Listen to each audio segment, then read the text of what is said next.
Howdy, Asa. It's Saturday. So today I thought I'd talk about a weird thing that's just been on my mind recently. So every time I walk to school, there's a big statue of George Washington.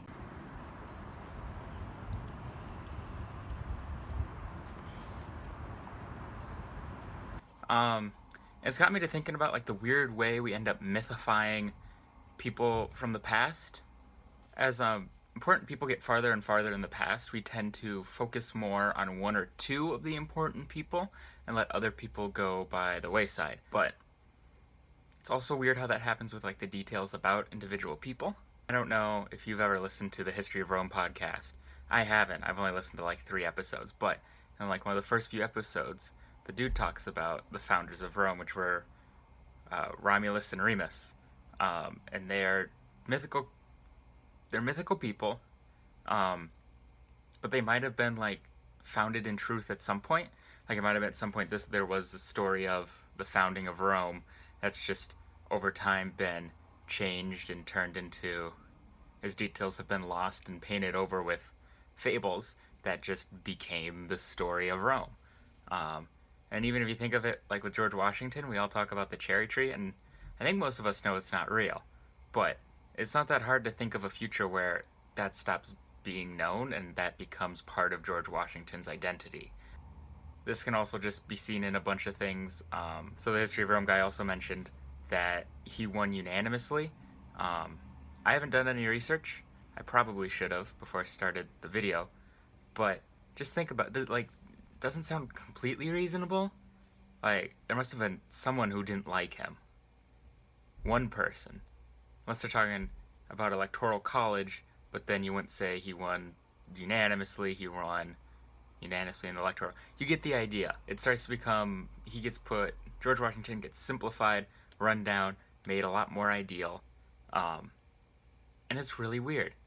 Especially when you think about it with George Washington, because George Washington didn't want that. He was very clear about not wanting to be symbolized and turned into. Washington didn't want to be turned into a symbol of goodness in America, if that makes sense. But you go to Washington, D.C., which is named after him, and then you've got the Washington Monument, and then you have a state named after him, and you have him on the quarter and the dollar bill, and you have a statue of him buff.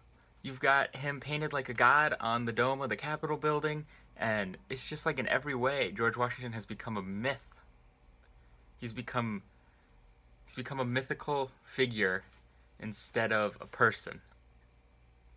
And it's really weird. It's weird to think about. It's weird to think that that can happen to famous people. But that only happens to the really famous people. The normal famous people get forgotten quickly. And then the really famous people, what they are, what they did, what they stand for, their life story changes as society keeps talking about it and keeps discussing it and keeps thinking about it and having it in their collective conscious. And it's really weird. And I've been thinking about it a lot.